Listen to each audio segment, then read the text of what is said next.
Los hombres y las mujeres llevamos toda la historia de la humanidad quitándonos los pelos del cuerpo como locos. Nos los quitamos de un lado, nos los quitamos de otro, nos los quitamos de todos. Desde la antigüedad, la depilación ha formado parte de la cultura de las civilizaciones y ha ido evolucionando, pues igual que lo hacían las sociedades. En diferentes épocas, hasta la actual, el vello se ha considerado antiestético, impuro, sucio o simplemente excesivo o antihigiénico. Y en esta guerra antipelos ha habido una asombrosa variedad de herramientas y algunas no te las vas ni a creer.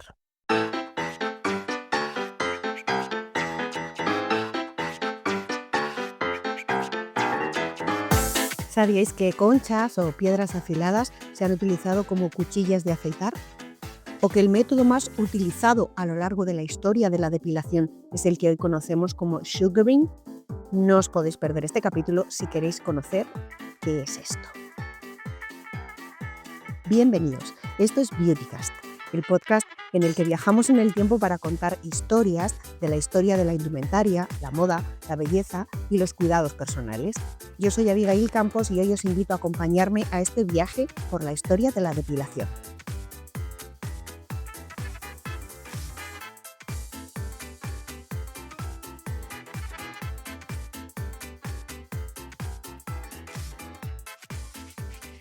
Beautycast Podcast, un podcast de moda con mucha historia.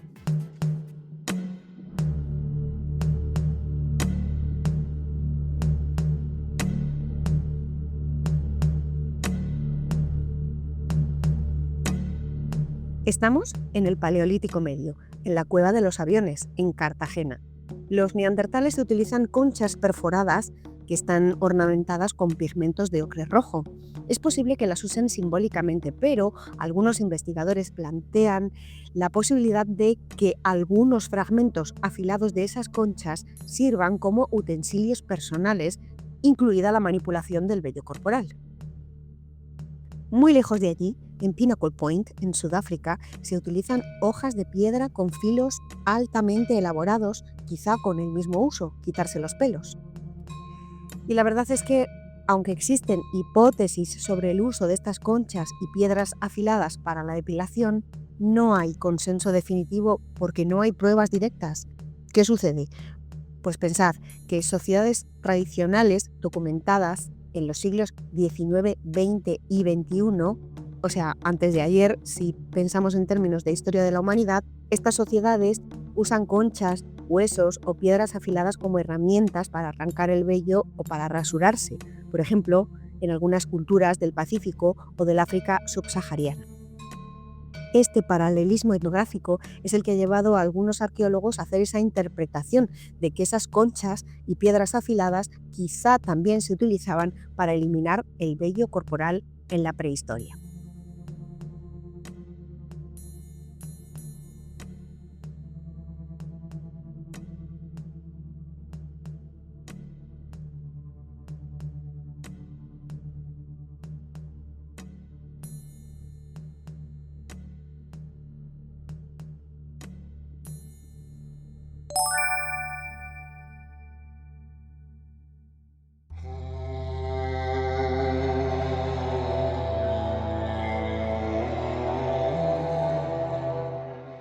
Aterrizamos en el antiguo Egipto.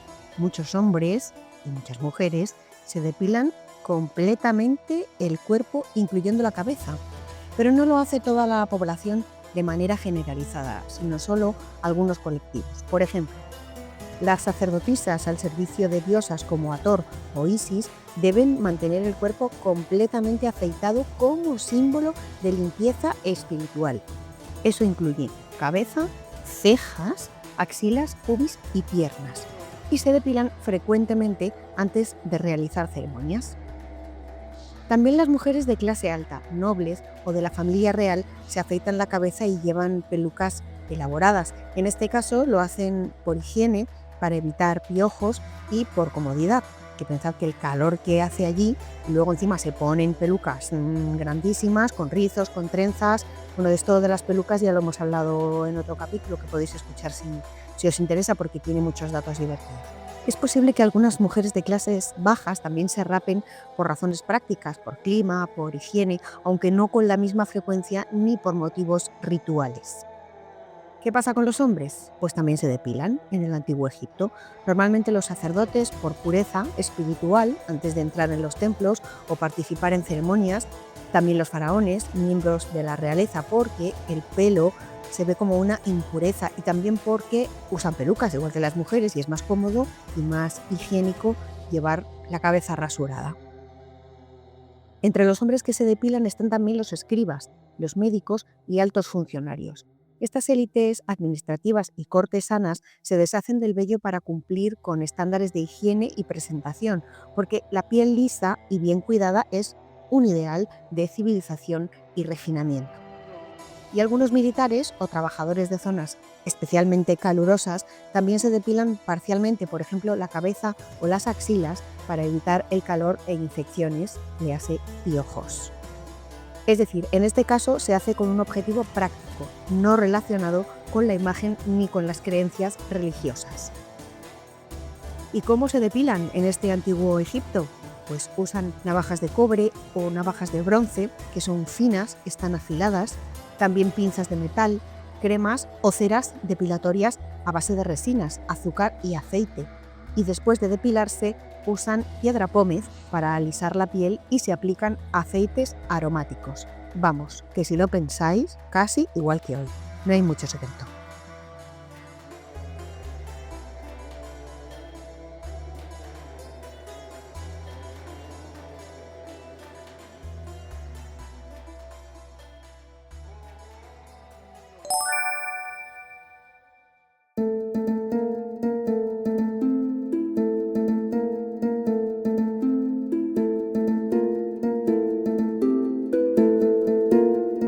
Nuestra siguiente parada es Grecia.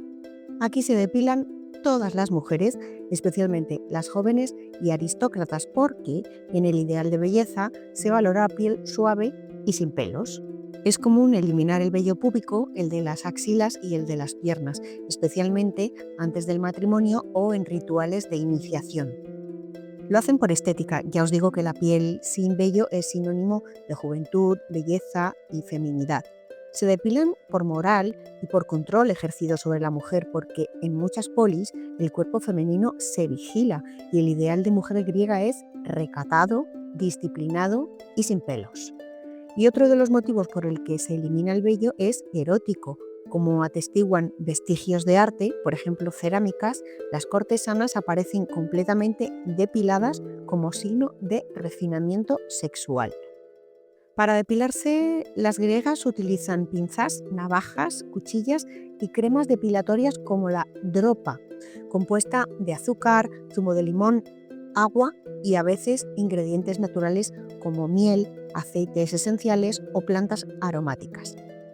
Aquello tiene una textura pegajosa y maleable, similar a la cera que las mujeres utilizarían muchos años después. Y aquí, si me permitís, voy a hacer un inciso para contaros una anécdota personal que tiene que ver con esto. No soy abuela cebolleta. Hace años estaba preparando un reportaje para una conocida revista femenina y la idea era probar esa dropa depilatoria de la que estamos hablando, que habían utilizado las mujeres en la antigüedad, pero que con el renovado nombre de sugaring, que ahora ya sabéis que se le cambia el nombre a todo, pero vamos, que era la misma fórmula que se usaba en las antiguas civilizaciones.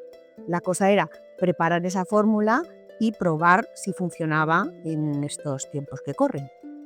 Nada, pues le puse mucho empeño, hice la fórmula esta que os digo en casa, con azúcar, con zumo de limón, miel, y es que no me acuerdo bien, me parece que también llevaba, sí, azúcar, sí, ya os lo he dicho. Bueno, el resultado de aquello fue una asquerosidad, no funcionó para nada, era pegajoso, sí, os podéis imaginar, pero no se llevaba ni un pelo porque no cuajaba, entonces claro, te lo untabas en las piernas, imaginad, y era como untarte pues miel con azúcar, o sea, pensad el panorama, y lo he puesto todo perdido además. Bueno, el caso es que no he sido yo llamada por el camino de las fórmulas naturales depilatorias. Seguramente me equivoqué en las cantidades, entonces a ver si un día me ilumina una diosa griega y vuelvo a probar. Y si alguien lo ha probado y le ha funcionado, por favor, cuéntanos la experiencia en los comentarios del podcast o en Instagram. Estás escuchando Beautycast Podcast.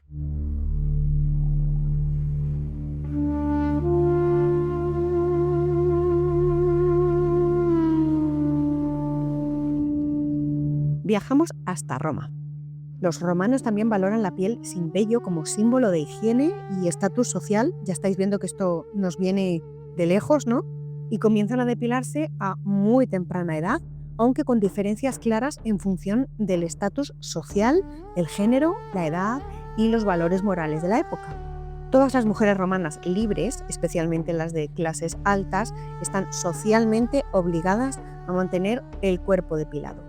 También lo hacen las esclavas, prostitutas, aunque con connotaciones distintas.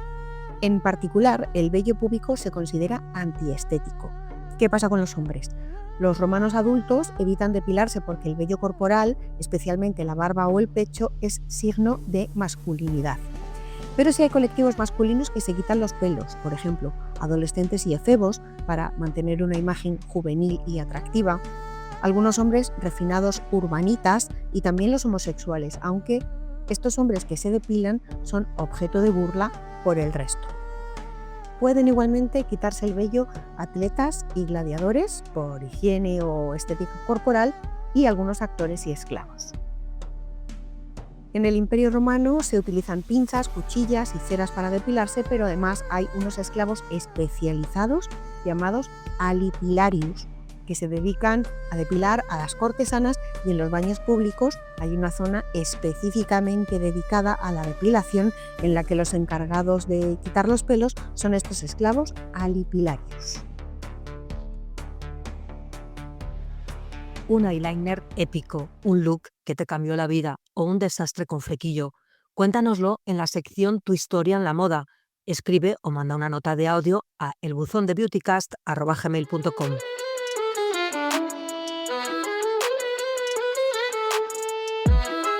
Vamos a la antigua Persia, que sabéis que en gran parte corresponde a la actual Irán. Estamos entre el 550 y el 330 a.C. La depilación es una práctica común entre hombres y mujeres asociada a la higiene, la estética y la pureza religiosa, especialmente en el contexto del zoroastrismo, que promueve la limpieza corporal como símbolo de orden espiritual. Mujeres de todas las clases, en particular las aristócratas, se depilan piernas, axilas, rostro y zona púbica por razones estéticas y sexuales. Mientras los hombres, sobre todo sacerdotes, nobles y jóvenes cortesanos, también lo hacen especialmente en zonas como axilas, pubis y rostro, siguiendo normas religiosas y de refinamiento cortesano. ¿Cómo se depilan? Pues emplean métodos como pinzas, cuchillas, abrasivos naturales y esa primitiva forma de depilación con azúcar y limón de la que hemos hablado. Además, existen indicios de que se utiliza un utensilio que aún hoy se usa en la actualidad, el hilo. Ya sabéis que es una técnica de depilación facial, seguro que habéis visto corners en los centros comerciales que hacen uso de hilos para quitar vellos no deseados en las cejas, el labio superior, las mejillas, el mentón. Hacerlo exige pericia y una gran precisión. En el Islam surgen muchos tratados de belleza y algunos están relacionados con la depilación. En uno de esos tratados de Abu al-Qasim al-Sarawi, considerado el padre de la cirugía moderna y considerado también el mejor cirujano de la Edad Media, pues en un tratado suyo de finales del siglo I se describen algunos remedios para untar que retrasan el crecimiento del vello y que, sostiene al-Sarawi, si se aplican con constancia y asiduidad, resultan definitivos para la depilación. Y como yo quiero mucho a los oyentes de Beautycast, os voy a contar algunos de estos remedios del siglo I. Dice así, el primero. Después de depilar la axila, se machaca almidón, se le echa leche de burra y se aplica. Si lo probáis, me decís de dónde sacáis la leche de burra también. Segundo remedio, depilar el vello y espolvorear verbasco. ¿Esto qué es? Pues es un arbusto de flores amarillas que al parecer tiene propiedades cicatrizantes, que lo he buscado. Bueno, tiene sentido, ¿no? Siempre la piel después de la depilación se queda enrojecida y un poquito inflamada, ¿no? Y va otro remedio que este es fascinante. Dice así: después de la depilación, aplicar sobre el lugar grasa derretida de víboras junto con alquitrán, miel y aceite. Y entonces añade, se abren comillas, está comprobado.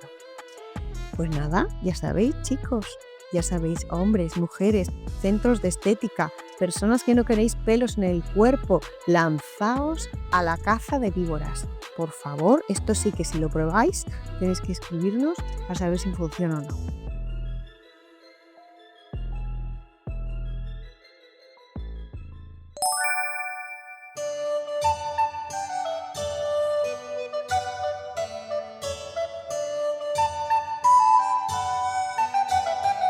Llegamos a la Edad Media. La influencia de la Iglesia Católica lleva a una disminución de la práctica de la depilación porque se considera algo inmoral. Sin embargo, aunque no es tan sistemática como en Egipto, Grecia o Roma, la depilación se mantiene viva, especialmente entre mujeres, aunque muchas veces en el ámbito privado o bajo códigos de pudor cristiano. En las cortes europeas, las mujeres de la nobleza continúan depilándose con el sugaring, esa mezcla de azúcar, limón y a veces miel que ya hemos contado que se utiliza desde la antigüedad y de la que hemos hablado antes. Y también se depilan las novias y mujeres casaderas en ciertas regiones, en el mundo islámico y algunas cortes europeas, como parte de la preparación nupcial. Se quitan los pelos de las piernas, de las axilas y el pubis. Y los métodos, pues los mismos de los que venimos hablando y algunos nuevos. Pinzas metálicas, navajas o cuchillas de hierro, cremas depilatorias con formulaciones que se mezclaban con locuras del tipo sangre animal, grasas o hierbas cáusticas, incluso agarraos, cal viva y arsénico. O sea, eso tenía que depilarte hasta el hueso, digo yo. La depilación con hilo se mantiene en áreas islámicas y bizantinas, pero no está documentada en la Europa occidental. ¿Qué pasa con los hombres? Pues los monjes y clérigos cristianos se afeitan la parte superior del cráneo, lo que se llama tonsura. Algunos caballeros y nobles europeos se afeitan o recortan la barba en ciertas épocas, pero según la moda, aunque no se quita todo el pelo.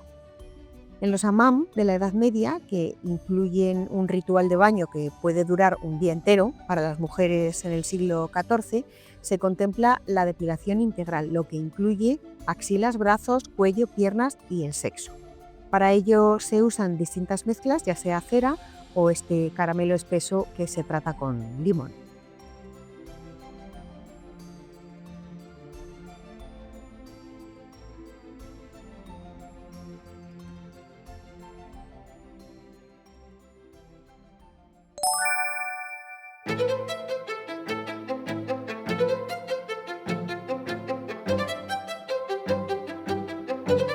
En el Renacimiento, la depilación experimenta un resurgimiento entre las élites europeas, especialmente en contextos cortesanos, artísticos y médicos.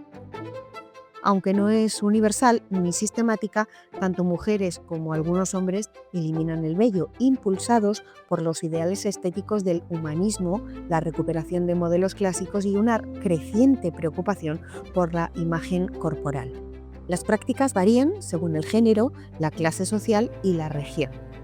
Se depilan las damas de la nobleza y cortesanas, especialmente en Italia, Francia y España.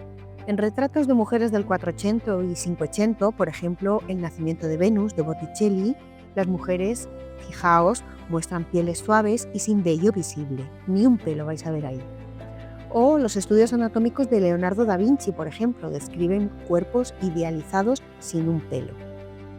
También se depilan las esposas jóvenes o nobles casaderas como parte de los rituales de higiene y estética femeninos. Quiero detenerme aquí un momento para hablaros de una moda de este momento entre las mujeres, la de depilarse la línea del nacimiento del cabello en la frente, al parecer para alargar el rostro. La siguen principalmente mujeres aristócratas nobles y cortesanas, especialmente en la Italia del 400, en el siglo XV, y luego en otras cortes europeas como Francia, Borgoña, Inglaterra y España. Esta práctica refleja los ideales de belleza de la época, que están vinculados a la antigüedad clásica, donde la frente alta se asocia con virtud, inteligencia, nobleza y espiritualidad. Aunque no fue su iniciadora, Isabel I de Inglaterra tiene una gran influencia en la consolidación y difusión de la moda de las frentes amplias y despejadas. Isabel ya ha salido en el podcast en varios capítulos, como el del pintalabios rojo, era toda una trendsetter de la época y como la viruela le había dejado cicatrices y había perdido pelo, se apuntaba a lo que hiciera falta para parecer más bella.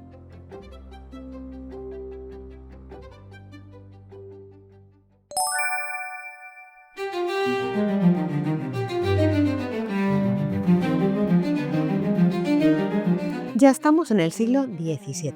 La depilación es una práctica común entre mujeres de clases altas en Europa, especialmente en Francia, Italia y España, donde se cuida principalmente el vello facial, como cejas, labio superior y frente. Se siguen los ideales estéticos del barroco cortesano. La depilación corporal completa es poco frecuente. En contraste, en el mundo islámico, Imperio Otomano, Persia, el Magreb, tanto hombres como mujeres practican la depilación de axilas y pubis como parte de la higiene ritual prescrita por la religión, utilizando métodos naturales como nuevamente el sugaring, ya sabéis, la pasta de azúcar que parece ser la protagonista del podcast en este episodio. Los hombres europeos se afeitan el rostro según las modas de la corte, pero evitan eliminar el vello corporal, ya que el vello facial masculino es símbolo de virilidad. Además del sugaring, también usan pinzas, navajas, ceras, pastas depilatorias naturales o abrasivos químicos como la cal, dependiendo del lugar y el momento.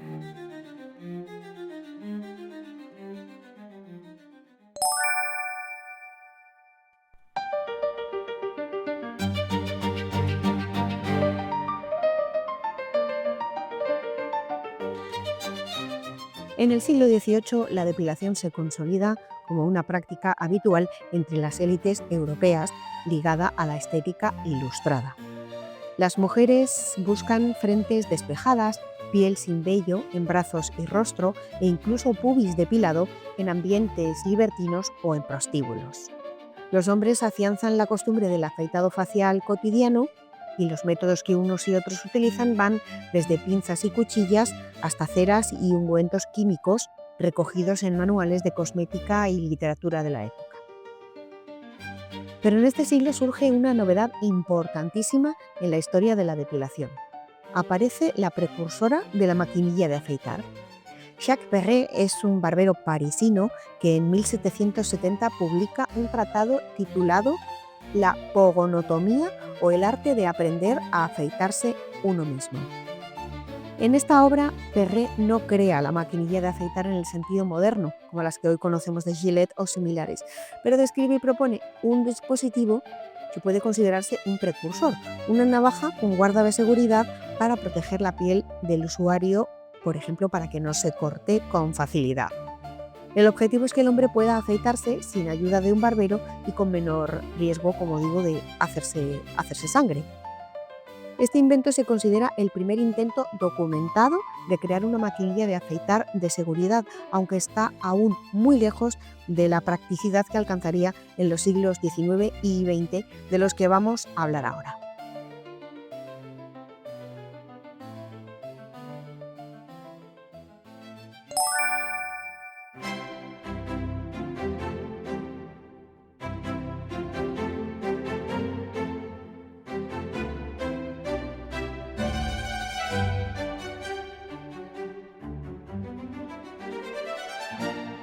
El siglo XIX está marcado por grandes cambios en la relación con el cuerpo y la apariencia.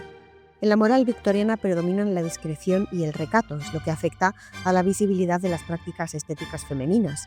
En el ideal femenino decimonónico, la piel femenina debe ser suave y clara, lo cual implica, sorpresa, ocultar o eliminar el vello, especialmente en brazos, axilas y rostro. Se llevan las cejas discretas y las frentes despejadas, aunque menos extremas que en el Renacimiento. El vello corporal femenino se considera poco decoroso, pero la depilación obviamente es un tema privado del que no se habla en público. Lo bueno es que con el auge de la dermatología y la cosmética médica se popularizan productos para el cuidado de la piel y métodos por fin menos agresivos que los de siglos anteriores. Los manuales de belleza y recetarios de la época recogen fórmulas depilatorias con pinzas, tijeritas, resinas, de nuevo el sugaring, y aunque aún se utilizan barbaridades como cal, arsénico o sulfuros, herencia del siglo XVIII, cada vez menos, porque por suerte empiezan a ser métodos cuestionados por dermatólogos por su toxicidad. En los hombres ya por fin se generaliza el afeitado. La barba sigue siendo símbolo de masculinidad en algunos periodos, por ejemplo entre 1850 y 1870, pero el afeitado completo vuelve a imponerse en las últimas décadas del siglo, especialmente con la introducción, ahora y así, de la maquinilla de seguridad de Kampfe en 1880 en Estados Unidos, que es la precursora de Gillette. Pensad que en este siglo XIX la industrialización permite la producción de navajas de acero más seguras y hacia finales de siglo aparecen también dispositivos de afeitado pensados específicamente para mujeres.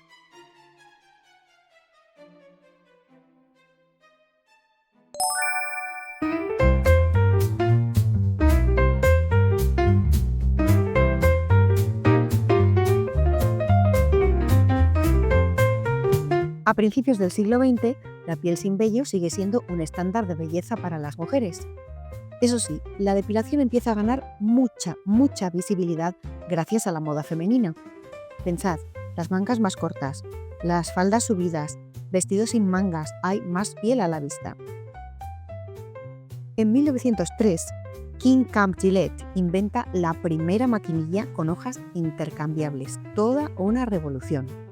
Y en 1915, también Gillette lanza en Estados Unidos la primera maquinilla de afeitar dirigida específicamente a mujeres, la Milady Décolleté, que se publicita como necesaria para lucir axilas sin vello con los vestidos de moda.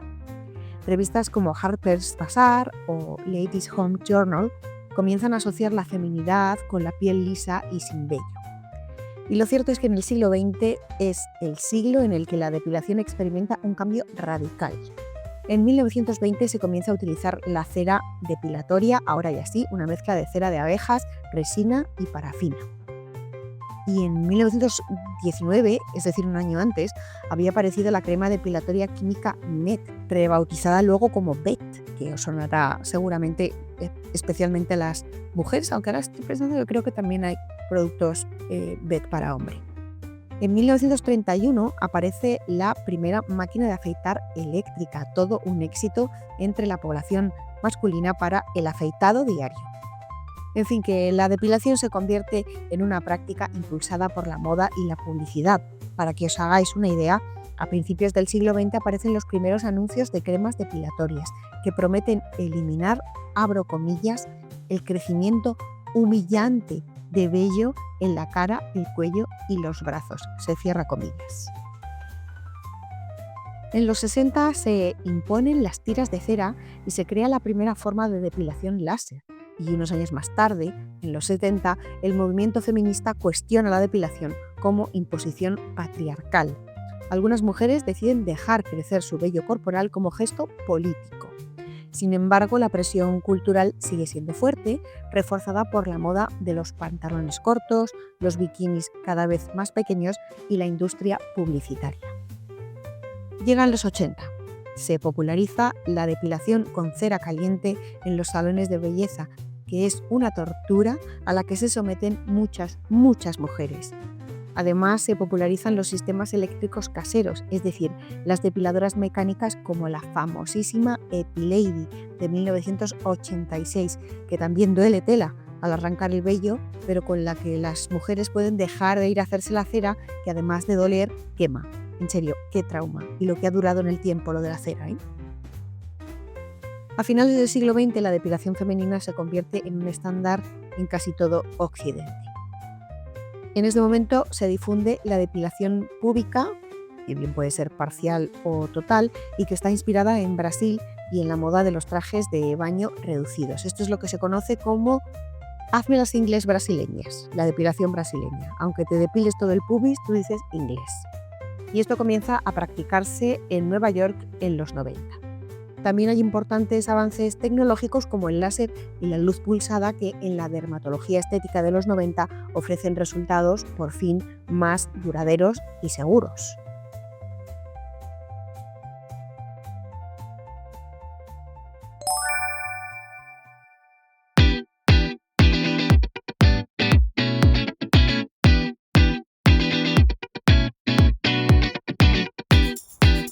Llegamos al siglo XXI.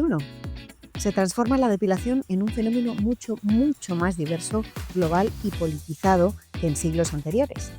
El auge de movimientos feministas y el body positive cuestiona la depilación como imposición social de género.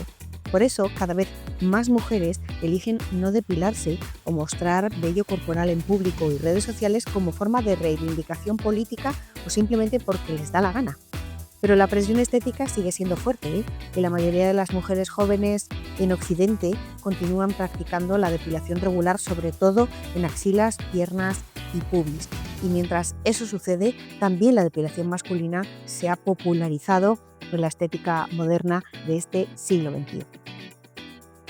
Y aquí acaba nuestro viaje a través de la historia de la depilación.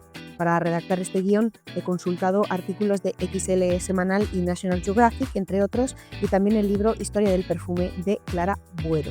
Os dejo imágenes en Instagram, @beautycastpodcast, y ahí vais a poder ver, ya os digo, imágenes de algunas de las cosas de las que hemos hablado en este episodio del podcast. No me quiero ir sin contaros que estoy felizmente sorprendida porque el episodio anterior, de dónde viene lo de vestir de luto, ha tenido muchísimas escuchas. Para que os hagáis una idea, a solo 2 días de su publicación ya había acumulado más escuchas que el episodio anterior en 2 semanas. Así que muchas gracias. Quiero también leer algunos comentarios que me habéis hecho llegar sobre el luto. En un mensaje por privado, Mam me cuenta: yo recuerdo que cuando falleció mi madre en 1968 vivíamos en Francia y durante meses mi padre nos prohibió encender la tele y hasta nos reñía si se nos escapaban unas risas en algún momento de descuido. Menos mal que no nos obligó a llevar ropa negra. Para que veáis que el luto no iba solo de vestirse de un modo u otro, sino también de comportarse de determinada manera. También Beatriz Martínez comenta en Spotify: la moda está en cosas tan cotidianas de la vida como el luto. Muchas gracias, porque esto es aprender disfrutando. Pues muchas gracias, Mamme y Beatriz, a las dos, por vuestros comentarios. Otro comentario en privado por Instagram, no ya sobre el episodio de luto, sino en general sobre el podcast. Esteruca72 dice: has hecho más ameno mi viaje a Bilbao. Me encantan las anecdotillas que cuentas en cada podcast. Ya me he enganchado, con ganas de que llegue el siguiente. Pues gracias a ti, Esteruca72, por escucharlo y también por dejar tus impresiones. No leo todos por no enrollarnos, pero gracias también a Marta, a Olga García y a otras personas que dejan sus comentarios sobre el podcast. Muchas gracias, de verdad. Si acabáis de llegar a Beautycast y esto os ha gustado, os invito a seguir el podcast en vuestras plataformas, porque esto será un empujoncito para que pueda seguir creciendo. Recordad también que está en proceso de preparación la sección Tu historia en la moda. Podéis dejar vuestras historias personales relacionadas con la moda, con la ropa, con la belleza, con los cuidados estéticos para esta sección, Tu historia en la moda. ¿Cómo podéis hacerlo? Pues tan sencillo como enviar un correo o una nota de voz a elbuzondebeautycast@gmail.com. elbuzondebeautycast@gmail.com. Una cosita más. Sabéis que publico habitualmente un nuevo episodio los días 1 y 15 de cada mes. Esto va a seguir siendo así, pero en esta ocasión además va a haber uno entre medias. Va a ser un episodio extra, muy navideño. No sé todavía qué día en concreto lo voy a publicar. Va a ser pronto, eso sí. Obviamente se acerca la Navidad, está a la vuelta de la esquina y os lo iré anunciando en Instagram. Así que seguid también por ahí el podcast, @beautycastpodcast. si queréis estar atentos a este episodio extra navideño. Os espero. Hasta pronto. Un abrazo y muchas gracias por escuchar.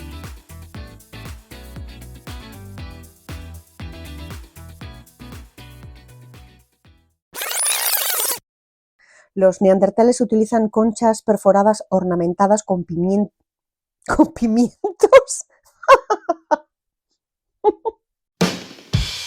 Estamos en el... Es común eliminar el vello público. Mujeres de todas las clases, en particular las aristócratas, se despilan pierna... ¿Se despilan? ¿No se despilan?